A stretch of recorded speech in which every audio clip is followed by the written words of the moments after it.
And I'm somebody. But all concession. No concession it will be. No concessions, cry. But all your responsible mining. Akoma FM. Yeah, even Ninyajima will be as see. So the last time mobile power in our Jemo Jumaya and I say since 2018, Ninyajima 2018 because the NDC ni National Police near there, yeah, Frau, me were lances near there. At a point, I got fed up. So what do we do? You know, since 2018, when you're Jumudano, we are aware of the state of that concession. No? Oh, and how they movie.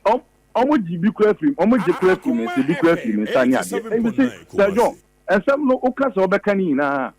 The Minister of Lands at a point will have to answer some of them, but Minister of Lands yeah, at a point also answer questions why o concession the free was are.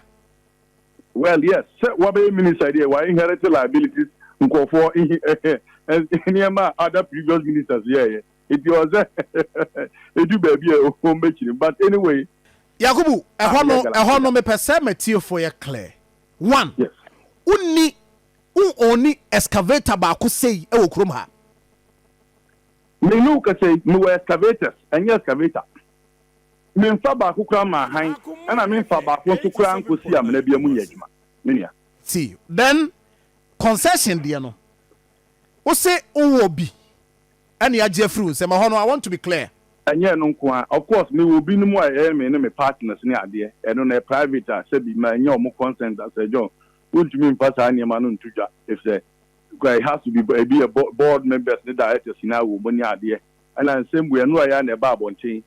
It you pray who the Abiana board, the Bian Koyo mother. Abiana, maybe percentage of your foot will be. Now they do no, dear no. I get it. Because for be said, do a caveat near the Giana. But I dear mechanic say into Soko will be as we die at 2 feet. Na me pese me say wo de o se na wo bi na e hono me pese ye draw that line here so that obi o tie bia no be clear. I don't want to preempt the minister bia no wo of course also all reforms ni ade the last minister so all reforms and amatity they are going around the country doing sensitization with the traditional authorities in trying to say a better reform the mining sector no for near of course so ni ade previous government na nya kra. It was a sham. Minister no do so yes, I mean no because Commission now no for central region.